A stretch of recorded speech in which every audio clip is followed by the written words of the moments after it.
Tem que conversar e eu passo. Lugar também.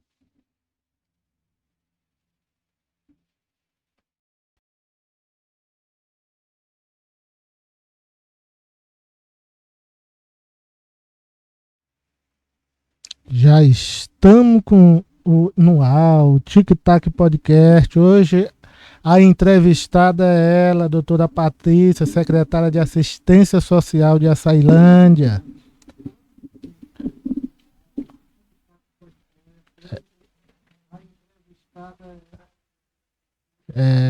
Esqueci de abaixar o retorno, doutora. Mas estamos ao vivo, é assim mesmo. Doutora Patrícia, boa tarde, doutora Patrícia. Boa tarde, Márcio. Boa tarde, Sinige. Muito obrigada pelo convite. É um prazer estar aqui com vocês.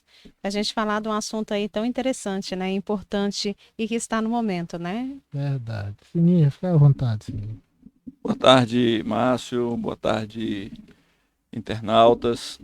Boa tarde, doutora Patrícia. Hoje, nossa convidada, quarto episódio, doutora Patrícia Giroto, farmacêutica, secretária de Assistência Social, mãe, mulher, multifuncional, né? É a modernidade, são os novos tempos, a mulher se apresenta para a sociedade para desenvolver múltiplos papéis, né, e com eficiência e com toda a desenvoltura que é característico da mulher. Doutora Patrícia, vamos apresentar um pouco a sua história também para a Açailândia, que a gente vai ao final falar do programa Minha Casa Minha Vida, Bolsa Família, CAD Único e todas as atividades da Secretaria, das SEMAS, mas vamos falar um pouco onde a Patrícia nasceu, né, falar um pouco dessa parte da sua vida. Conta pra gente onde é que nasceu, o nome de seus pais, como foi a sua infância até chegar aqui em Açailândia. Bom, né, boa tarde a todos os internautas.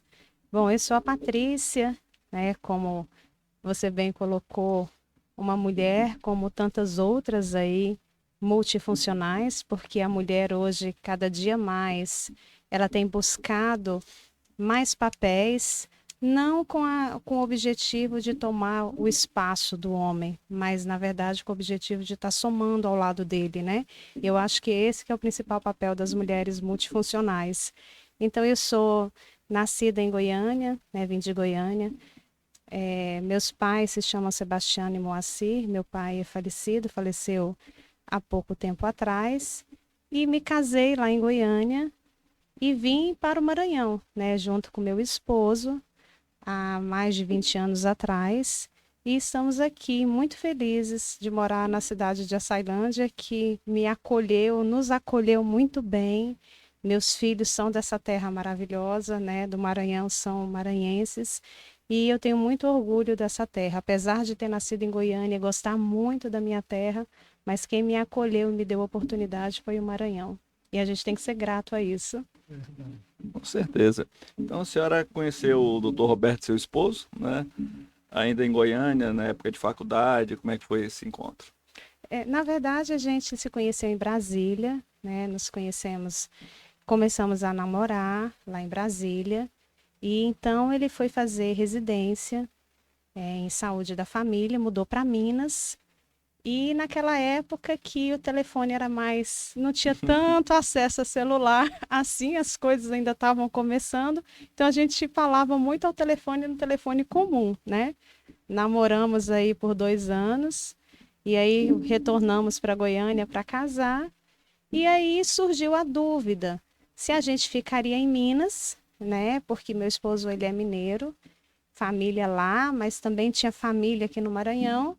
E aí ele colocou essa responsabilidade nas minhas mãos. E aí, para onde vamos? Vamos ficar no Maranhão? Vamos para o Maranhão? Vamos ficar em Minas? E aí acabou que viemos para o Maranhão e estamos aqui até hoje. Bem, importante que uma escolha acertada, né? Pelo visto, uma escolha Com acertada. certeza. 20 anos no Maranhão, em Açailândia, né? O casal que vem empreendendo, né? Principalmente na área da saúde, né? Sim, E tem trazido frutos tanto para a família de vocês, tanto uhum, para a família açailandense.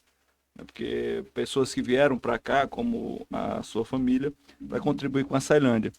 E isso é o que fez a Ceilândia ser o que é a Ceilândia hoje. Nessa cidade forte, grande, pujante, importante, que tem perspectiva de futuro de ser ainda maior. Justamente. Patrícia, nesses 20 anos, você já ocupou outro cargo público, além desse de atual secretária de Assistência Social no município da Ceilândia? Sim, quando eu cheguei, né, quando eu cheguei na cidade, cheguei na gestão do então prefeito Leonardo, eu trabalhei no Hospital Municipal de Açailândia. Trabalhei durante um período no Hospital Municipal de Açailândia. Depois fui convidada para integrar a equipe da Secretaria Municipal de Saúde, no qual eu iniciei o trabalho, né, juntamente com outros colegas, a respeito da vigilância epidemiológica municipal. Trabalhei lá durante muitos anos e então a vigilância epidemiológica municipal cresceu e tornou-se a vigilância em saúde do município. Então, durante mais de 10 anos, eu fui coordenadora dessa pasta na saúde, com todos os outros colegas desempenhando um papel e fortalecendo a saúde pública municipal. Dessa vez, secretária, né, na cargo executivo, né, eminentemente executivo, com gestão tanto de recursos como de políticas públicas. Qual é a diferença? Como você se sentiu ao chegar na Secretaria de Assistência Social do município de Açailândia para exercer esse cargo de direção, de execução mesmo, já que os outros cargos estavam ali no meio do processo, né, da tomada de decisão? Como foi o convite? Como foi aceitar o convite de ser secretária? Como foi assumir essa pasta? Bom, eu recebi o convite do então prefeito Aloísio para estar assumindo a pasta da assistência social. Sempre desempenhei um trabalho relacionado à questão da assistência, mesmo no município, em órgãos, né? E esse convite foi feito. Inicialmente foi um desafio muito grande, porque as pessoas então confundiam muito e confundem ainda o que é assistência social com assistencialismo. E a assistência social ela é uma política pública, né? Uma política que fala muito dos direitos do cidadão, da gente estar dando melhores condições de vida, né, para o cidadão.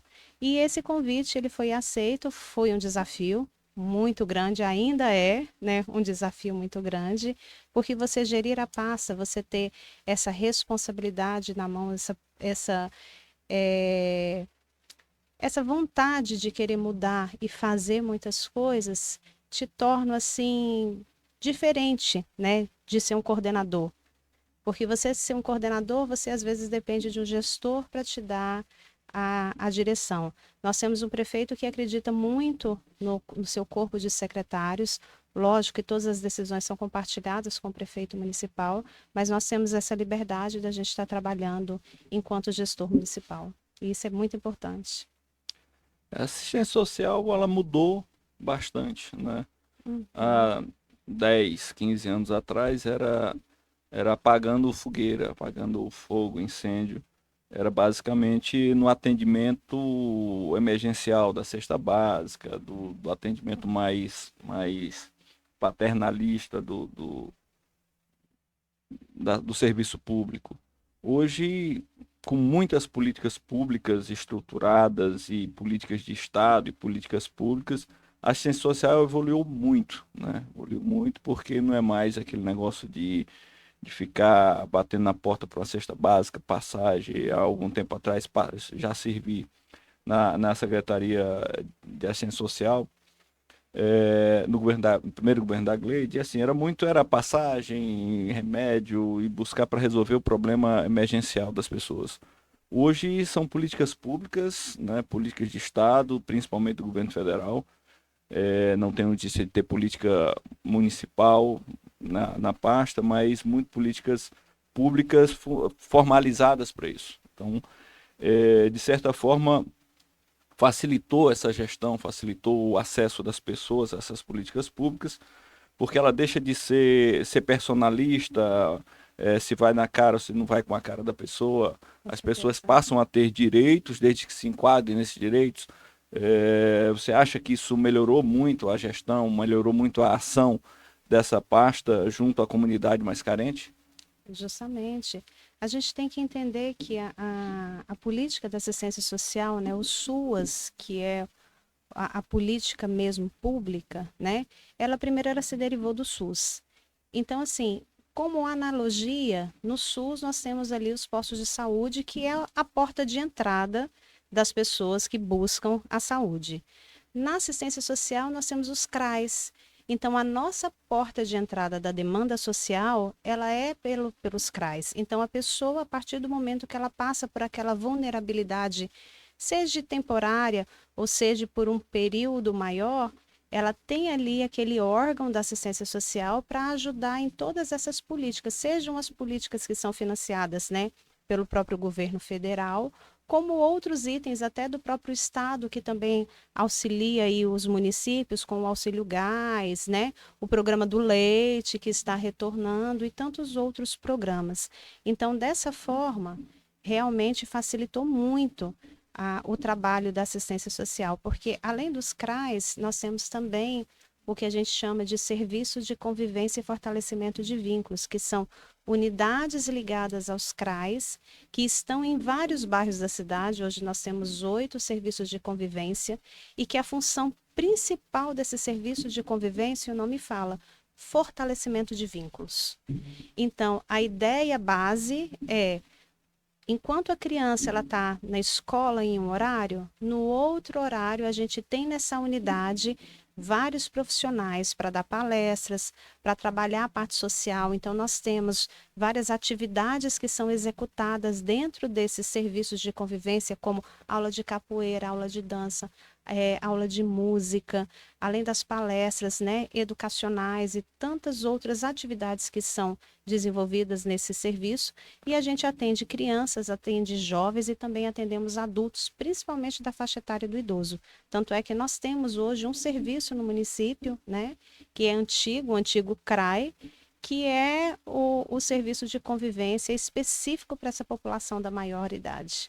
O município de Açailândia tem alguma política pública municipal com recurso próprio, criado no município, que nós tivemos no passado, quando não tinha as políticas públicas federais definidas, nós já tivemos restaurante, era centro para idosos, que era um nome até meio estranho, mas sempre tivemos algumas coisas no município de Açailândia, alguns prefeitos, notadamente a Gleide teve algumas ações nesse sentido, mas hoje a secretaria não tem nenhuma política pública municipal voltada para essa sociedade mais vulnerável.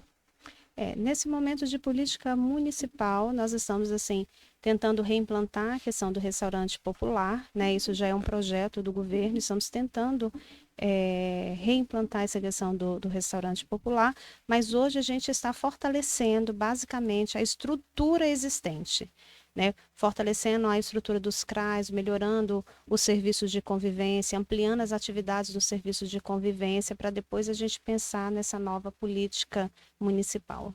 Muito bem, os CRAs como porta de entrada do serviço, o que era meio tumultuado, a secretaria está ali já há uns bons 15 anos naquele prédio onde já foi a prefeitura, acanhado. Os CRAs deram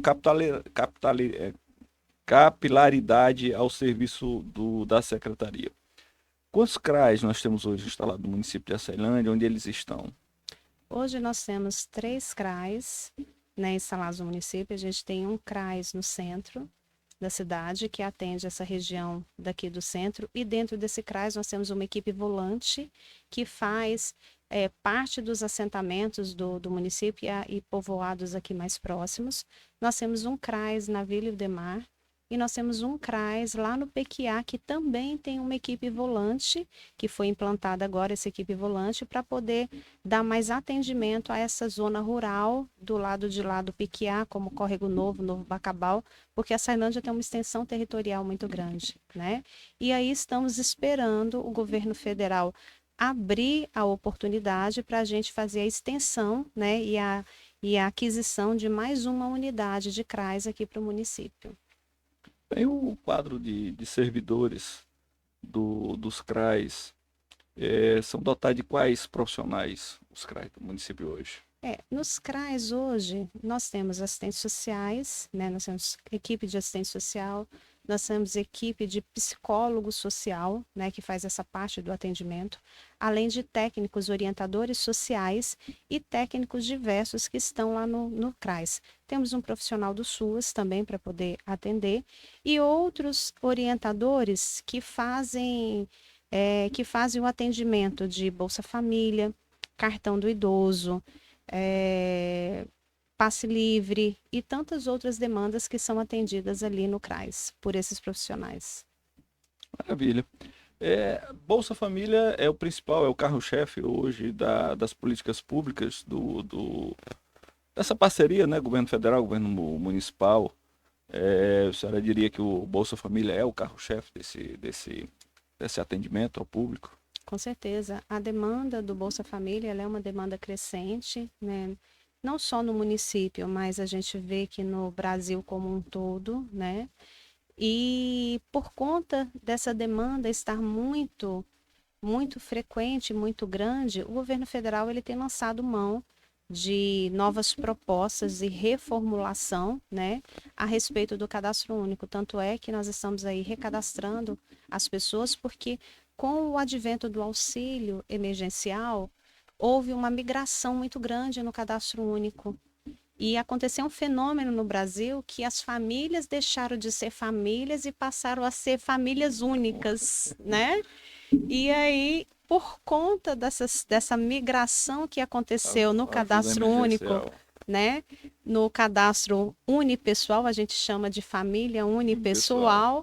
Então, o governo federal, né? Ele lançou para todos os municípios brasileiros uma meta, né, de visitação e de recadastramento de todas essas famílias que estão no unipessoal, para de fato a gente ter certeza que é unipessoal ou houve simplesmente um desdobramento de uma família, né? Então, assim, são trabalhos que não são fáceis você trabalhar, porque a gente precisa visitar as famílias, a gente precisa ter uma equipe muito qualificada, muito atenciosa para estar fazendo essas visitas, e só aqui em Açailândia nós temos aí um número bem alto para a gente visitar de famílias unipessoais, mas até o final do ano a gente espera finalizar essa meta aí para apresentar para o governo federal. Hoje no CAD único, a senhora saberia o número mais ou menos estimado de família total, famílias unipessoais e família normal, né? Quantas pessoas teriam cadastrado no município de Açailândia? Uma grandeza mais ou menos, não precisa... Nós temos mais de 50 mil pessoas inscritas no cadastro único. Metade da população. Mais da metade da população. Que o IBGE disse que nós temos 105 mil, justamente, mil habitantes, então mais da metade da população está cadastrado e, portanto, demandando auxílio do governo. Auxílio do governo. E um dado interessante, Sininger, é que o próprio sistema do governo federal, ele baseado no questionário que você responde, ele equaliza a sua faixa de renda familiar. Então, nós temos em Açailândia mais de 5 mil pessoas que o governo federal classifica como extrema pobreza. E aí são essas pessoas que a gente tem buscado atingir, são essas pessoas que a gente tem buscado fazer um trabalho diferenciado, né, para ver se a gente consegue melhorar a qualidade de vida dessas pessoas. Preocupante, Patrícia, é um município rico, né? Se nós olharmos a renda per capita do município e olhar do outro lado aqui, que mais de 50% da população está cadastrado no CAD único e demandando, portanto, auxílio de alguma forma do governo federal, significa que as pessoas não estão inseridas no mercado de trabalho, não estão tendo renda suficiente para manter suas famílias. É preocupante no sentido de que a Açailândia precisa também olhar além disso para conseguir tirar as pessoas dessa situação, né? Com certeza. Só que, assim, um dado importante, né, que é importante a gente colocar, é que quando você vai fazer a sua inscrição no Cadastro Único, você preenche um questionário que ele é autodeclaratório. Entendeu? E, infelizmente, infelizmente, a gente encontra situações que não são tão verdadeiras, né? Então, esse número, apesar dele ser alto, precisa-se, né, como a gente tem buscado fazer através dessas averiguações, através desses chamamentos, mas as pessoas também, elas se acostumam com aquela questão do Bolsa Família, de estar recebendo e não querem, têm medo de ir lá fazer o recadastramento, porque a partir do momento que fizer o recadastramento, corre o risco de ser suspenso algum dos benefícios, né, do governo. Então, assim, são situações diversas, né? São situações que a gente tem trabalhado internamente ali no Bolsa Família para a gente estar dando uma ajustada real no cadastro municipal de Açailândia. Não é um serviço fácil porque 50 mil pessoas espalhadas no em município. todo o município, uma zona rural extensa, uma população na zona rural também muito grande. E que a gente viu o aumento, principalmente com o advento do auxílio emergencial. Uma galera que não estava nos números, não aparecia nos números, acabaram aparecendo justamente para acessar a ajuda emergencial. Justamente. Bolsa Família. No começo do governo Lula, janeiro, fevereiro, houveram nacionalmente em Açailândia muitas notícias de que estavam cortando a Bolsa Família, né, de forma unilateral, sem qualquer motivo, por falta de dinheiro. Mas a gente percebeu que algumas famílias deixaram de receber, e quase sempre por algum erro no cadastro único, ou porque elas não colocaram os dados verdadeiros, alguma coisa. O que aconteceu, principalmente no município de Açailândia, no começo desse ano, em relação às pessoas que deixaram de receber Bolsa Família? Pois é. Basicamente, quando o governo federal ele enxergou essa situação nacional, dessa migração, né, dessa migração familiar que aconteceu, de famílias que antes tinham 5 componentes e agora passaram a ter um componente, ou famílias que antes eram 5 e passaram a ter 2 ou 3 derivações unipessoais, o governo ele chamou todo mundo, né? E isso foi divulgado para as famílias fazerem as atualizações. Muitas não compareceram. No próprio extrato da Caixa vinha lá, compareça, faça a sua atualização. Então, a partir do momento que as pessoas não foram atualizando, o governo federal fez o quê? Cancelou temporariamente para, de fato, conferir se aquela pessoa e aquela unidade familiar estava correta para voltar a pagar o benefício social. E aí essas pessoas, a senhora tem um número? Em Açailândia, não 1.000, 2.000 pessoas não tem. Mas foram aberto a diligência para busca ativa? Sim, foi aberto e ainda está aberto, né? Até o final do ano nós estamos aí com a equipe visitando, com os números que o próprio governo federal, as tabelas que o próprio governo federal nos passou para poder visitar, né?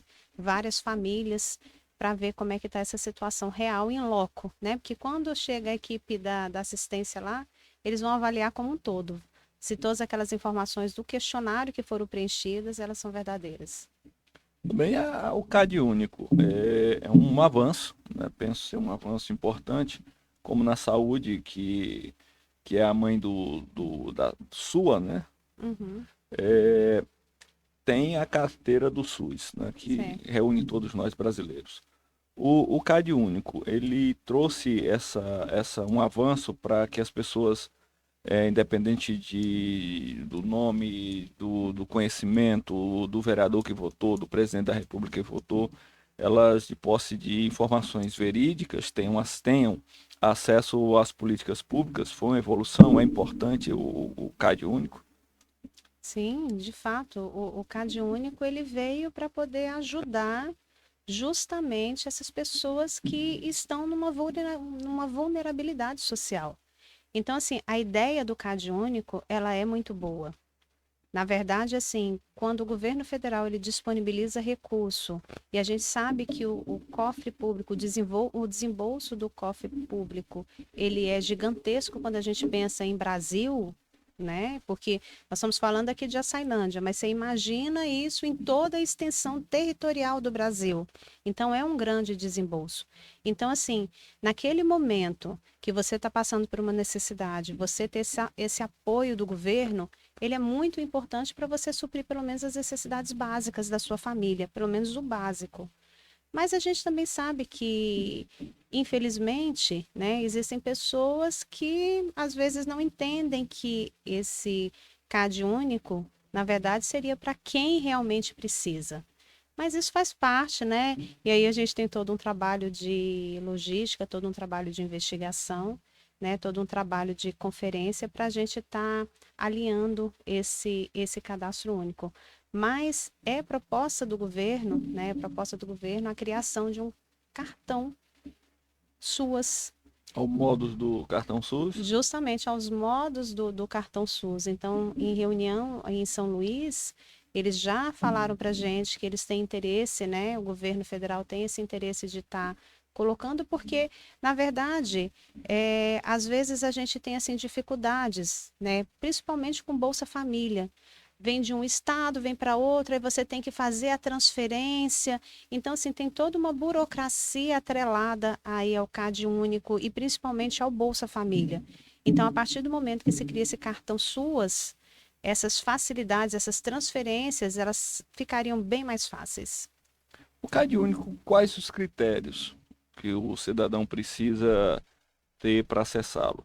Qualquer cidadão, independente da renda, pode fazer o cadastro ou precisa ter critérios para fazer o cadastro ou para ter acesso às políticas públicas vinculadas ao cadastro?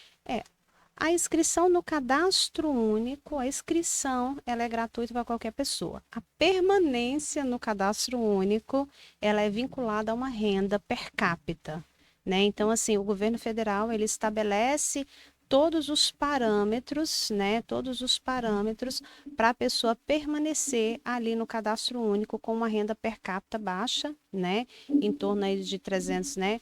Reais, R$ 350 aí por pessoa, abaixo disso, entendeu? Família. Por pessoa, ou por família, né? Então, assim, são vários os critérios para a pessoa estar entrando no cadastro único. E a gente tem, dentro do cadastro único, várias classificações. Por exemplo, a gente tem o cadastro que a gente faz especificamente para um morador de rua, entendeu? A gente tem o cadastro que a gente faz para a população tradicional, como indígenas, e outros povos quilombolas, entendeu? Então, assim, o cadastro único ele é muito diverso, até na sua inserção de dados, ela é muito variada. Planejado para atingir o máximo a pluralidade da sociedade O máximo da brasileira. pluralidade. Márcio Pires, o que é que você tem para dizer aí?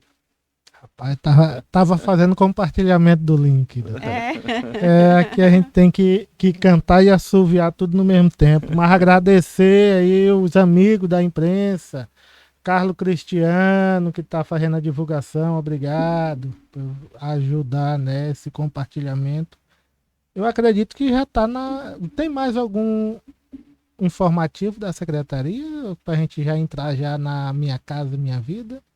Bom, eu queria aproveitar, né, e chamar a população, né, falar a respeito dos espaços do serviço de convivência, que é tão importante, um espaço tão bacana, né, que está aí à disposição da sociedade. A gente tem 8 serviços aí de convivência, Jacu, Capelosa, temos ali no Jardim de Alá, Córrego Novo, Novo Bacabal, Piquiá, Plano da Serra. E esses espaços são espaços comunitários, espaços para a gente fortalecer esses vínculos familiares, coisas assim que a nossa sociedade tem se perdido, e lá nesses espaços a gente busca fortalecer todos esses vínculos. Então, chamar a atenção da população, para a população ir lá conhecer esse espaço, conhecer os profissionais que estão lá e conhecer esse trabalho que está sendo realizado, que é muito interessante. Excelente. Tá feito o convite aí para a população, você que está assistindo agora o podcast, que vai assistir mais na frente, que fica aí gravado no YouTube, na internet, para a eternidade. A internet tem essa vantagem, né, doutor? Fica gravado aí para a eternidade o chamado da secretária e futura prefeita de Açailândia, Patrícia Giroto. Doutora Patrícia, depois nós vamos falar sobre política. Já está aí nos bastidores que você está um forte nome para prefeita de Açailândia. Olha, saia justa. Depois nós vamos saber se tem algum pé de verdade nisso. Mas só que já de antemão é um bom nome, viu, Sinídia? Pronto, você está dizendo, assina embaixo. É um ótimo nome porque eu tenho a certeza que a doutora Patrícia ela tem o compromisso com a família. Porque eu acompanhei ela e o marido, o doutor Roberto, para ter os seus primeiros filhos, e a dificuldade que foi. E ela não desistiu em nenhum momento de formar a sua família. Ela não houve nenhum momento que ela desistiu. Fosse pessoas com a convicção menor um pouquinho tinha largado, né? Tinha parado de tentar, né? E a doutora e o doutor Roberto tem essa firmeza sobre a família. Então eu acredito que a senhora, como prefeita, vai garantir essa segurança com a família de Açailândia. Então, isso é uma certeza e é o que a Açailândia precisa. E agora tem que correr atrás de um vice também à altura, né, Pronto, Sinídia? Então, e com o doutor Roberto, que também tem um serviço prestado, a família que só de ter escolhido a Açailândia, né? Já que foi a escolha, a responsabilidade dela, a escolha da Açailândia já ganhou muito, porque vieram para cá contribuir com a Açailândia. Pois, doutora, se tiver mais alguma informação da secretaria, se não, bora conversar, informar a nossa população sobre Minha Casa Minha Vida. Vamos falar aí do Minha Casa Minha Vida, aproveitando tanto o assunto aí do CAD único, né? Chamar a população para comparecer aos CRAs, comparecer ali a equipe do Bolsa Família para poder fazer sua atualização do cadastro único, para não ser cortado o benefício. Isso é importante, as pessoas estarem atualizando, estarem lá dizendo, sou eu mesmo, olha, esse cadastro aí é meu, tá todo certo, né?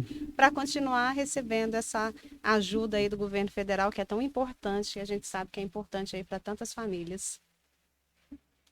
Sim, Minha Casa Minha Vida começou aí, na minha conta já tem uns bons 12, 13 anos, né? Esse empreendimento começou com ainda o Demar prefeito, pelo menos 13 anos atrás, né? Eram 3 mil, vamos arredondar 3 mil residências e vem sendo entregue em etapas nos últimos 5 anos aí. Tem algumas dificuldades, houveram muitas dificuldades e pelo visto agora chegamos nas etapas finais ou na etapa final.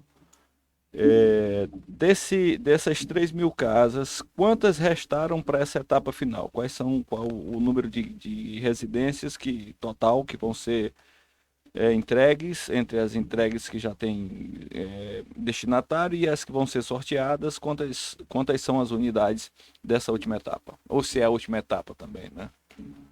Bom, o Minha Casa, né, o programa Minha Casa Minha Vida, como você bem falou, é um programa que vem ao longo do tempo, né, trazendo algumas dificuldades para fazer essa entrega final do empreendimento. E uma das coisas, quando eu assumi a Secretaria de Assistência Social, o prefeito Aloysio, ele me chamou e conversou comigo e falou que ele gostaria de finalizar o Jardim Lídia.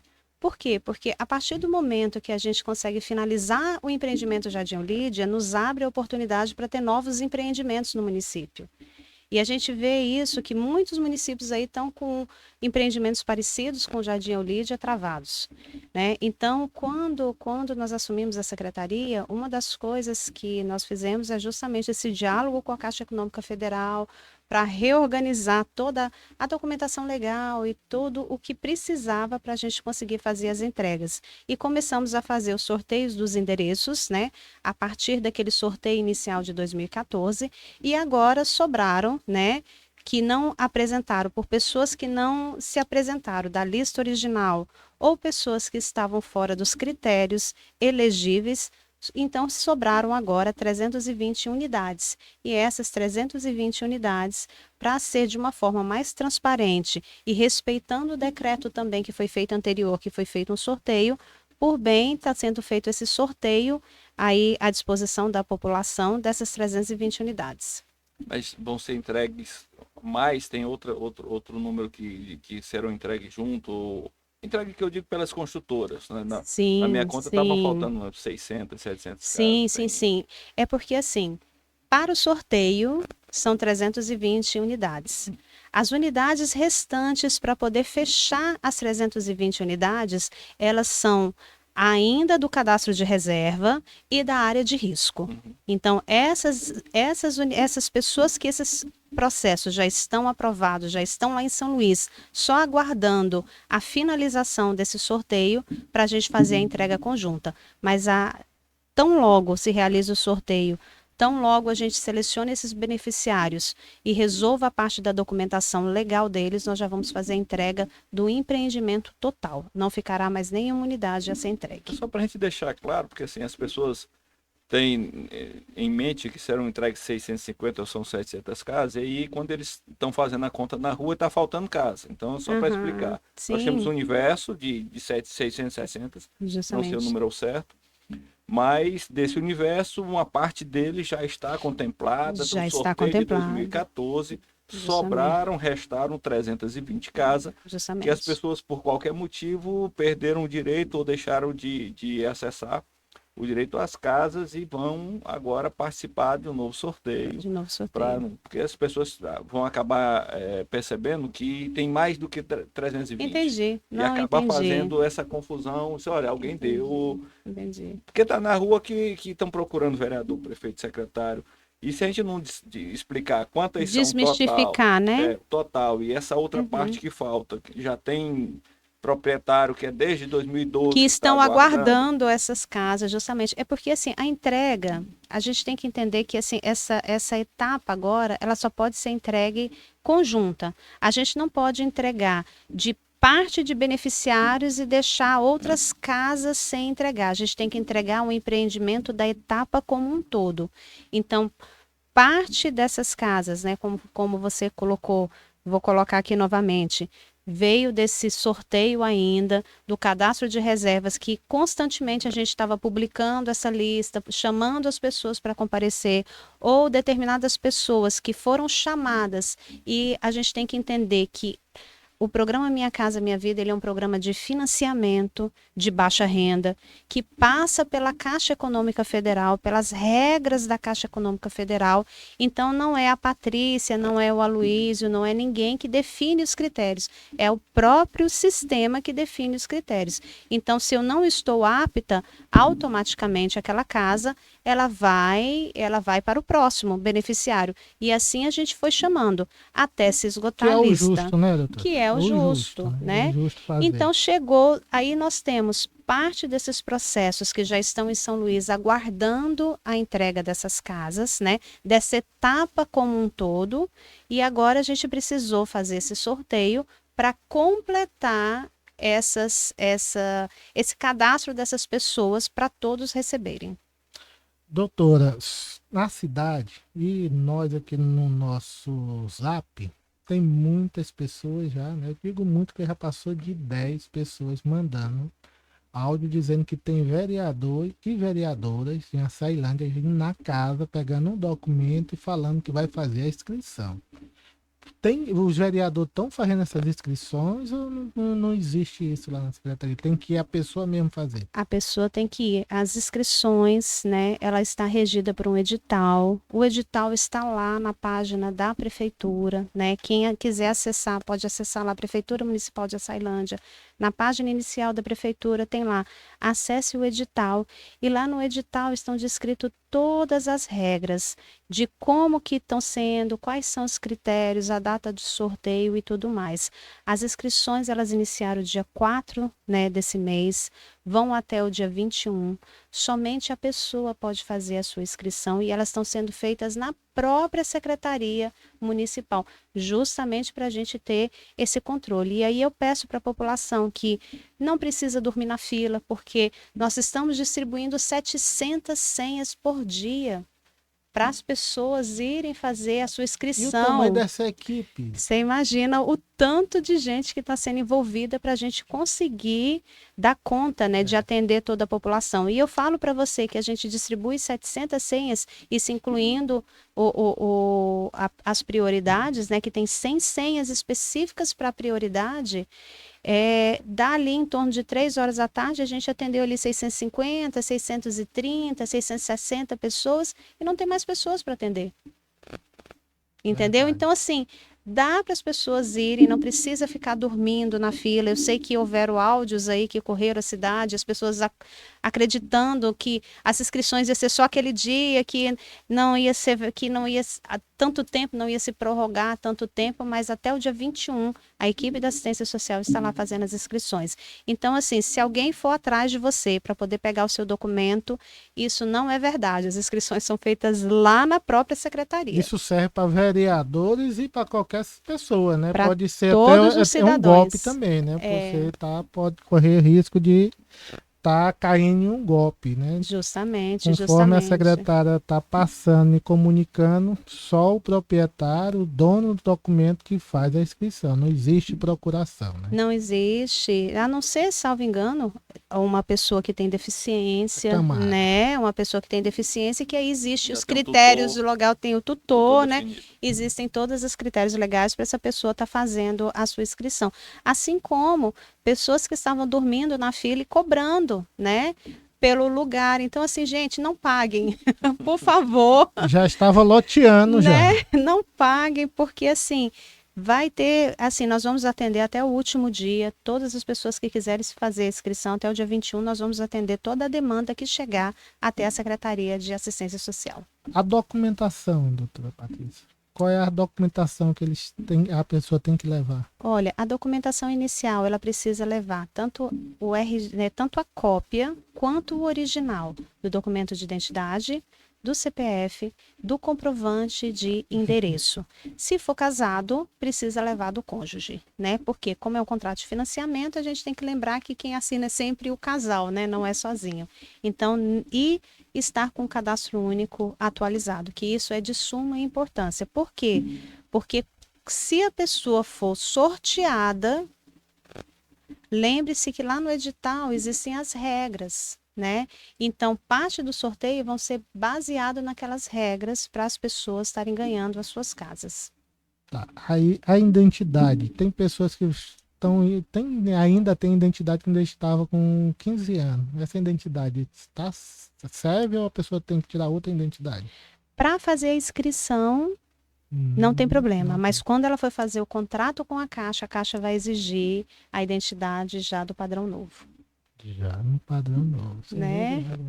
Dos 10 anos, né? Na verdade, assim, o do padrão novo que eu falo, assim, dos últimos 10 anos, né? Dos últimos 10 anos. Mudou de novo agora, mas os últimos 10 anos geralmente sempre Eu tinha uma identidade quando eu estava ainda no ECD de 1998. Mas tu tirou com uma bolsinha amarela Tirei na não. foto? Tirei não. Tirei só com a farda. Doutora Patrícia, os critérios. Quem essas 320 remanescente, quem tem, ela será dividida por critérios, como foi o programa geral, área de risco, mãe solteira, ou tem algum critério? Todo mundo tá dentro do pacote? Não, nós temos sim os critérios, né? Existem os critérios nacionais, né? E existem os critérios municipais. Então, dentro dos critérios nacionais, a gente tem pessoas idosas, né? Então, parte será destinada para essas pessoas idosas, mulheres responsáveis pela unidade familiar, pessoas com deficiência ou que tenham algum familiar que tenha deficiência. Então, esses são critérios padrão nacional, que já vem da portaria do Ministério da Cidade para todos os municípios que têm esses empreendimentos populares. E aí a gente tem como critério adicional municipal os candidatos que residem em coabitação. Então, o que seria essa coabitação? Eu tenho duas famílias que residem na mesma família. Então, essas famílias, desde que comprovado, elas vão ter uma prioridade sobre o sorteio, né? Candidatos que morem de aluguel com maior número de filhos menores de idade e candidatos com renda per capita igual ou superior a R$ 350, também com maior quantidade de filhos. Então, esses foram os critérios municipais, né, baseados numa lei municipal de 2009, no qual foi colocado juntamente no edital. Tudo bem.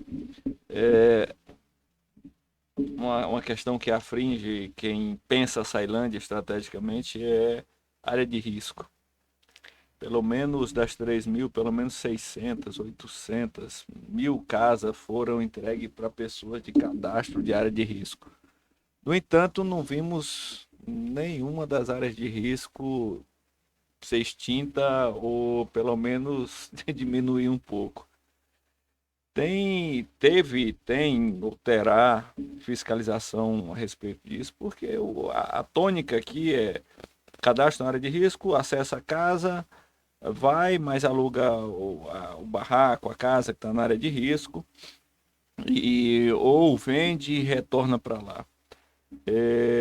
Nesse sentido, a política não falha quando dá uma casa para o cidadão sair da área de risco e permite que a área de risco continua e aí, dos 12 anos para cá e dos 6 que iniciou-se essa entrega das casas, ainda fizeram aumentar as áreas de risco do município. Essa questão da área de risco, ela é uma situação bem complexa no município, porque nós temos aí várias áreas de risco durante esse período agora das chuvas, principalmente. Eu, juntamente com a equipe da Defesa Civil, fiz questão de andar essas áreas de risco e entender os problemas sociais ali da área de risco, né, de um modo geral.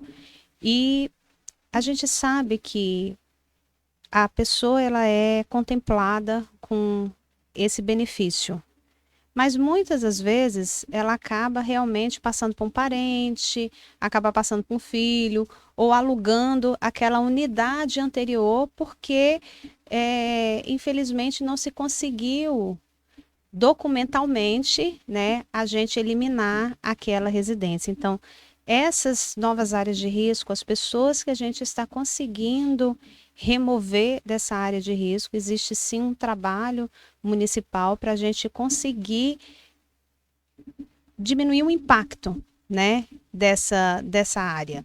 E a gente, de fato, eliminar essas residências. Mas isso não é tão simples, né? Da gente chegar, tirou e derrubou a casa. Não funciona, infelizmente, não é tão simples assim. A gente precisa de outras autorizações, a gente precisa de uma série de legalizações para a gente estar resolvendo isso daí. Não depende só da vontade da secretária. Não depende só da nossa vontade, depende de outros órgãos, não só do governo, né, mas de poderes adjacentes para isso. Me permita testemunhar do período que eu chefiei a Defesa Civil do município de Açailândia. Eu sei que não é fácil, porque não depende só do secretário, mas graças a Deus tive uma liberdade de exercer a função com bastante tranquilidade e liberdade por parte do prefeito. Tem seus erros e acertos, mas me deu liberdade de execução. E em determinado momento houver uma enchente ali quando eu falo de risco, eu estou falando Lixão, Ipiranga, Tancredo, Vila Sucuri, a erosão da São Francisco, que tem muitas famílias que moram dentro dela. E nós tivemos uma etapa onde tivemos a oportunidade, através da Secretaria de Meio Ambiente e Defesa Civil, retirar algumas casas, inclusive que moravam no Riacho Esperança, atrás da Secretaria. E nós só entregamos as casas após a desmobilização das casas antigas. A prefeitura ofereceu caminhão, pessoal, as pessoas desmancharam, levaram o que quiseram, vaso, telha, parede, tijolo, levaram tudo e desmobilizaram, até porque quem está nessas áreas de risco não tem propriedade, não tem posse legal, a casa não é dele porque o terreno não tem propriedade do terreno. Um cidadão que mora dentro da erosão da Rua São Francisco não tem condições de dizer que que precisa de uma determinação judicial, porque não é o terreno, é do município, ele está colocando em risco a vida dele, dos filhos dele. E quando entrega, e olha quantos foram entregues, que nós participamos, acompanhamos, foram entregues dentro da erosão da Rua São Francisco, que no próximo inverno, quando começava a chover, eram os primeiros a voltar lá na secretaria e dizer, ô, minha casa alagou. A gente olha para a cara assim, diz, e aí minha casa, minha vida, não, porque não sei o que. É muito longe. Eu voltei. Mas penso eu que o que falta, e aqui fica um recado ao prefeito, é vontade política mesmo do chefe do executivo, porque não depende só de uma parte, claro, mas tem que ser uma política do município dizer, vamos acabar com isso. Nós estamos entregando as casas. Por que as pessoas voltam para lá? Por que vendem? Por que alugam? A maioria alugava. Iam para lá. E aí, não, porque é longe, porque não tem isso, não tem aquilo, e voltava para dentro da grota e vendia as outras casas. É absurdo, você abre o feirão hoje do Face, o antigo feirão, que nem...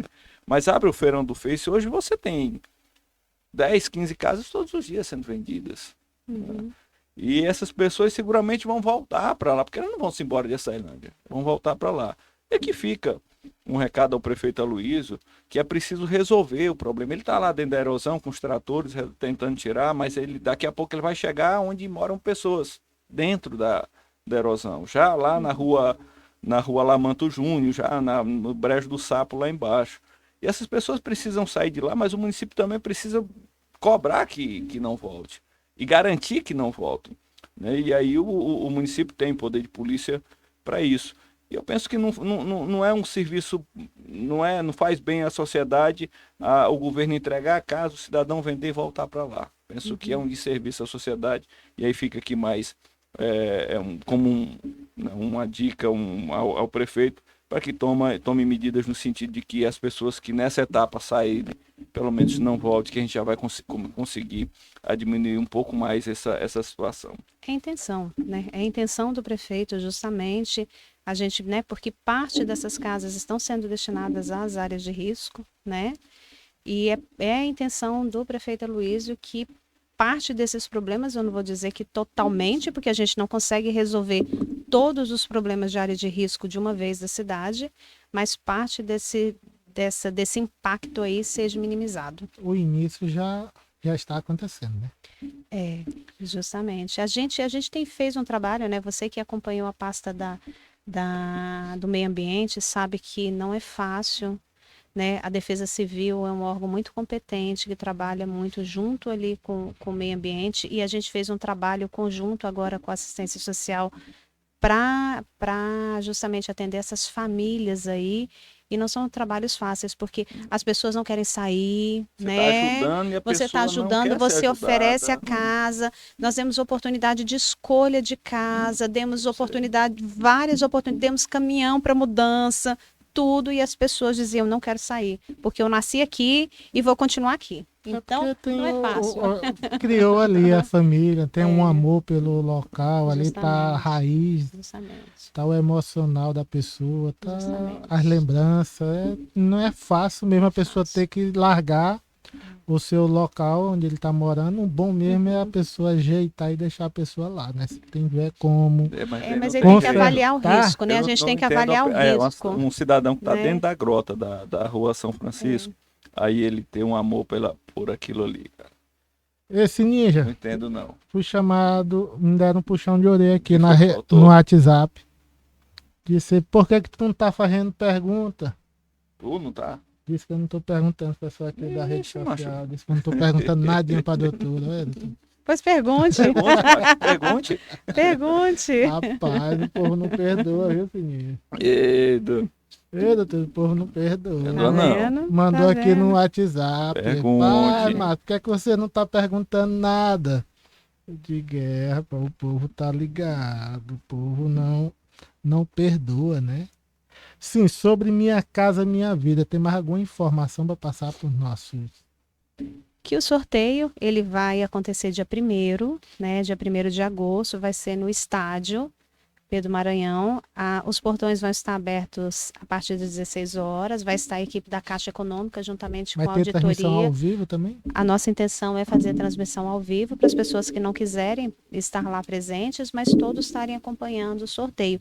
Tão logo aconteça o sorteio, as pessoas já precisam organizar a documentação, porque nós já vamos, tão logo for distribuída, né, for divulgada a lista oficial, vamos chamar essas pessoas para ir para a Secretaria de Assistência Social, apresentar os seus documentos e a gente iniciar esse processo de financiamento para a gente fazer a entrega finalizar esse empreendimento o mais rápido possível, que é a nossa intenção, para abrir as portas de Açailândia para novos empreendimentos. Novos empreendimentos. Bom. E a gente vê que a Açailândia tem essa necessidade porque um dos requisitos já foi aberto, né, o novo modelo de programa Minha Casa Minha Vida. E um dos requisitos que ontem mesmo eu conversava com o superintendente da Caixa será que o município tem essa demanda? Então, como é que a gente apresenta essa demanda para a Caixa Econômica? Justamente pelos cadastros. Então, até ontem nós já tínhamos mais de 3.000 inscritos. Né? Então, a gente vê que existe essa necessidade, essa busca das pessoas atrás de empreendimentos habitacionais. No primeiro, eu acho, se a memória não me falha, foram 18.000 inscritos no sorteio original, se não estou enganado. Acho que foram 7.500 inscritos então, no primeiro. Vamos ter a mesma quantidade. Errou pelo dobro. Nós estamos, mas a idade. Mas é porque é muita gente. É a idade. Mas muita nós vamos gente. chegar muito próximo, depois de distribuir 3.000 casas, nós temos ainda os mesmos, praticamente os mesmos 7.000. Mas também são 13, 14 anos que o empreendimento começou. Justamente. Doutora... E muita coisa muda muita coisa mudou. A renda mudou, porque antigamente, quando iniciou, era R$ 1.500 de renda familiar, foi para R$ 1.800, agora está em R$ 2.640 a renda familiar. Doutora Patrícia, estão me perguntando aqui no WhatsApp sobre as pessoas que estão vendendo e os que já compraram aquela casa lá no residencial Jardim Aulídia. Como é que fica a situação? Pode vender, não pode? Vamos conversar sobre isso, que é um assunto bem interessante e importante a gente está falando. A gente tem que lembrar que é um financiamento, que a pessoa está assumindo a responsabilidade com a Caixa Econômica Federal. Quando ela assina o papel do financiamento, lá vem claro e expresso que ela é proibida de vender, doar, ceder aquele imóvel até ela acabar, até ela terminar aquele financiamento da Caixa Econômica, até quitar aquele financiamento da Caixa Econômica Federal, aquela dívida que ela assumiu. Quando ela quitar a dívida, ela pode fazer o que ela quiser com o imóvel. Até lá, a gente vê, né? Infelizmente a gente vê essa prática aí, mas a pessoa ela está comprando no escuro. Por quê? Porque se acontecer qualquer coisa com aquela pessoa que comprou, ela não tem documento legal nenhum. E os herdeiros vão assumir aquela casa. E o mesmo que vendeu, se decidir voltar, ainda corre um sério risco de ter direito. Justamente. Então, assim, são situações que a gente tem que colocar que não é certo. É um investimento em risco, né? É um investimento em risco de quem está comprando, totalmente em risco, porque existem os documentos e a pessoa, quando ela assume esse financiamento, ela sabe do risco. E outra coisa, eu estou assumindo o financiamento, vamos supor que eu passei essa casa para outra pessoa. Nem o boleto de pagamento é transferido para o nome, continua no nome do beneficiário original. Entendeu? Então, assim, são riscos que todos os dois lados, eles correm em relação a isso. E uma das coisas que eu recebo muito ali na Secretaria de Assistência mas e a fiscalização? E a fiscalização? Isso. Eu volto a falar, o empreendimento, ele é da Caixa Econômica Federal, né? Então, assim, como é um financiamento, a Caixa Econômica Federal, ela tem buscado aí mecanismos para ela fiscalizar essas pessoas que estão fazendo essa compra e venda de forma ilegal. O que a gente sabe é que se você, em algum momento, você foi contemplado por uma dessas casas, automaticamente, se você for sorteado, você já está excluído do processo, porque você não pode receber 2 vezes o mesmo empreendimento ou qualquer outro. Se eu recebi em algum outro empreendimento, meu nome já está lá marcado e eu não vou conseguir Não receber consegue outro. ter duas casas, Não três consegue ter casas. 2 casas, 3 casas. Acaba não pode fazer, Não tem não como. tem como fazer um comércio, um meio de vida, né, Não com tem essas como. casas. Não Só tem é uma como. vez, né? Não tem Pelo como. menos pelos 30 anos, são quantos anos o financiamento? Demora em 24. média aí 10 anos. 10 anos. 10 anos. Qual o valor que está saindo na parcela do contrato? É variável, porque ele é baseado na renda. Na renda. Vai de 80 a 240, 270 reais. É bem variável isso daí, variável. bem variável. Depende da renda e também Depende da renda. parte dela é subsidiada pelo governo. Não Justamente. está pagando o valor integral, Uhum. até por isso não pode vender. Uhum. Mas, infelizmente, o que acontece é a Caixa não tem braços e pernas suficientes para fiscalizar. E outra coisa que a gente tem muito aqui em Açailândia, né, que é uma prática que as pessoas elas compram imóveis só com compromisso de compra e venda, né?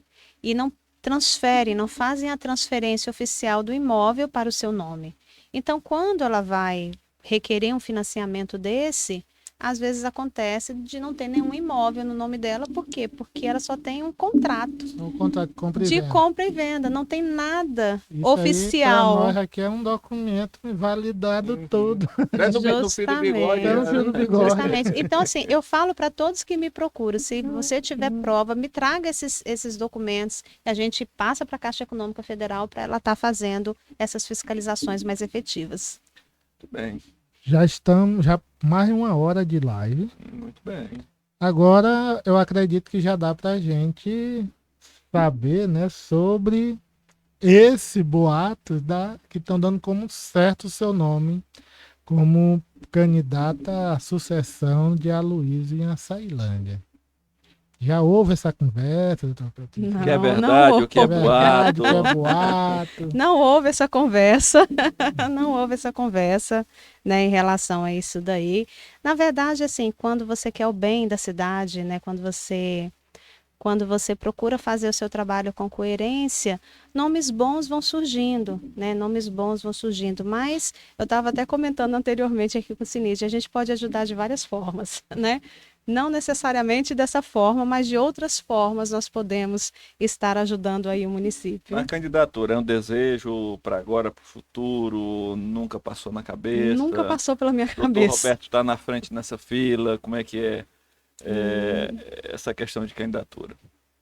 Olha, responder por ele é mais complicado, né? É mais complicado, mas assim, até o momento, assim, não há nada certo, não é nada previsto em relação a isso daí, apesar que eu sei que, né, que a política ela faz parte da nossa vida e se nós pessoas boas, nós cidadãos de bem, a gente não começar a olhar para a nossa cidade com o desejo de mudança, com a vontade de mudança, a nossa cidade nunca vai mudar. Tem que Então, ocupar os a lugares gente tem de que destaque de justamente decisão, né, dentro da cidade. porque quando você tem esse poder de decisão, muitas coisas boas, né, elas acontecem. O prefeito Aloysio, ele tem feito um bom trabalho, ele está com aprovação boa, né, por parte da população e qualquer candidato aí que ele vá apoiar, a gente sabe que vai ter, né, Não, uma mas grande acho que expressão. Não é qualquer não, porque se ele apoiar eu, ele não ganha não. Não é qualquer Não é não. qualquer Não é qualquer não. Não é tanto não. Qualquer bom nome. Qualquer bom nome que ele apoiar. Faltou completo. Qualquer bom Verdade, verdade, mas é um bom nome. nome. Então é boatos. Pronto. Boatos. Finija, Por enquanto são boatos. mais alguma pergunta? Não, estou satisfeito. Penso que quem está também nos acompanhando está satisfeito com as informações. Deu para entender bastante no funcionamento da Secretaria da Assistência Social, que ao longo desse tempo mudou bastante e mudou bem para melhor. Então é isso. Até dia 21, né, Até dia a inscrição. 21. Não precisa dormir na fila, não tem essa agonia. As pessoas, são 700 pessoas por dia. Se usasse todos eles, iam passar da população de Açailândia. Mas então tem espaço para todo mundo procurar a Secretaria de Assistência Social, que é aqui no Pedro Álvares Cabral. Pedro Álvares Cabral, 34. onde um dos vendedores, dos abatedores de galinha aqui atrás, perto da Caema. antiga prefeitura. Então já está lá há muito tempo, todo mundo que tem cadastro do SUS, o CAD único sabe onde é, então não tem dificuldade. Levando o titular do cadastro, o RG, CPF, comprovante de residência, se for casado, comprovante, certidão de casamento e os documentos do esposo também, ou da esposa, de preferência cópia original, não é isso? Justamente. Então, penso que está entendido. Aí, a senhora dê seu recado final, suas considerações finais, alguma coisa que precise mais ser dita. Por mim, eu estou satisfeito. Eu agradeço, Márcia, agradeço Níger aí pela oportunidade. Prazer estar aqui, né? Parabéns. Né? Parabéns pelo podcast, muito válido e é importante. Escondido, né? Mas bem importante e válido, né? Todas essas abordagens. Como a gente estava falando anteriormente, a internet está crescendo e hoje as pessoas elas querem notícias, elas querem informações aí na palma da mão. Em tempo real. Em tempo real, e a gente tem que estar atento a tudo isso daí. Quero deixar a Secretaria de Assistência Social aberta aí à população, dar um abraço na equipe, que a gente tem uma equipe de assistência social e uma equipe de secretaria que é uma equipe fantástica, uma equipe muito boa, e o meu abraço para toda a equipe da assistência social que faz um belo trabalho, e a população que precisar dos nossos serviços. Nós temos aí os CRAs, temos os serviços de convivência, temos o programa Criança Feliz, temos tantos programas bacanas aí para a população estar conhecendo. E um abraço a todos. Olha, eu preciso, a segunda secretária que vem aqui, e elogia a equipe de servidor. E na gestão pública, e até na última política nacional, o servidor público sempre foi muito criticado. E eu que já passei por várias pastas como secretário e como servidor há 23 anos do município de Açailândia, eu preciso também testificar isso. A Açailândia tem um quadro de servidor muito bom, em todas as pastas. Competente. O que depende, Márcio, você que já foi servidor, é de quem está na frente da pasta ou da prefeitura, né? Entender a importância do servidor, valorizar o servidor, que o servidor vai responder com muito trabalho, com muita dedicação. Em todas as pastas, 3, 4 pastas por onde já passei, eu nunca tive dificuldade com o servidor. Às vezes a gente chegava e quem estava saindo, disse, olha, o servidor tal é muito difícil, fulano é difícil, é complicado. E eu nunca tive dificuldade nenhuma com nenhum servidor. Chama, conversa, entende os problemas, entende as necessidades, os anseios que a pessoa tem e entender como ela pode contribuir com o serviço público. E aqui fica o testemunho de que a Açailândia tem um quadro de servidores públicos qualificado. E quando o gestor, tanto o prefeito ou o secretário ou quem for o gestor das pastas, respeita, as coisas funcionam e funciona a contento. Então, já é o segundo que faz esse elogio ao quadro dos servidores das pastas que representa, e me senti aqui também no direito de fazer com todos os servidores, porque faço parte deles. Com certeza, e isso é importante, né? A gente valorizar a equipe que está ali junto com a gente, que está ali no dia a dia. Ainda mais a equipe que está atendendo 700 pessoas. Não é fácil. Não é fácil. Vem gente com todo o temperamento, né? Justamente. Vem gente calmo, zangado, estressado, vem de todo modo. De todo jeito. Doutora Patrícia, esse nosso podcast, ele também vamos passar ele na Arca FM, na Rádio Arca FM comunitária lá da Vila Udemar. Ótimo. Tem alguma coisa, algum recado, algum comunicado para aquela comunidade da Vila Udemar? Vai ser retransmitido sábado lá. Ótimo. Dizer para a população, principalmente ali da Vila Udemar, que a gente, né, recentemente eu tive em São Luís e assinei os termos do programa PA Leite, né?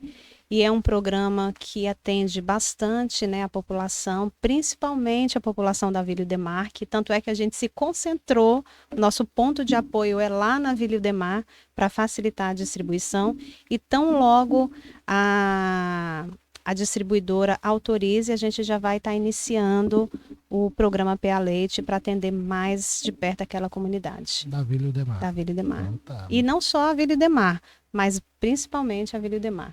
Pronto. Mais alguma coisa? Não, só isso, e agradecer mais uma vez, um abraço aí a todos os internautas, e estou aí à disposição para o que precisar. Ninja, mas... Não, estou satisfeito. Então vamos encerrar a nossa live, o nosso podcast Tic-Tac dessa terça-feira. Quinta-feira vamos ter a nossa resenha.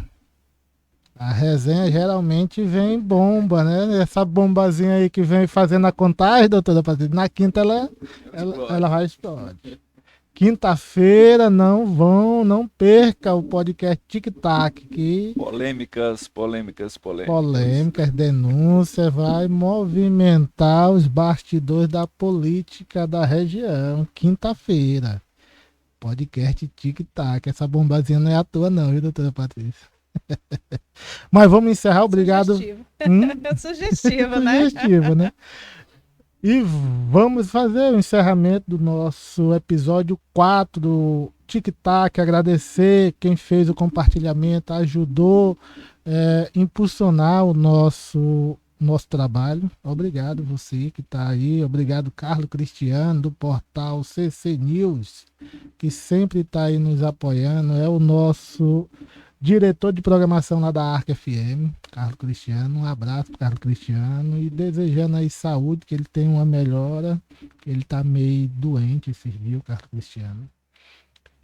Mandar um abraço pro nosso presidente lá da Arc FM, Creito Viana, né, Sininja? Creito Viana. É o nosso chefe da Defesa Civil. Chefe da Defesa Civil, é o nosso presidente lá da Arc FM. Também uma pessoa que tem esse trabalho. A Arc FM traz a voz, os mais carentes, os que não têm acesso a chegar nas rádios comerciais, e aí a comunitária tem esse trabalho excelente de trazer esse comunicado e ser ali a ponta de lança direto com a comunidade.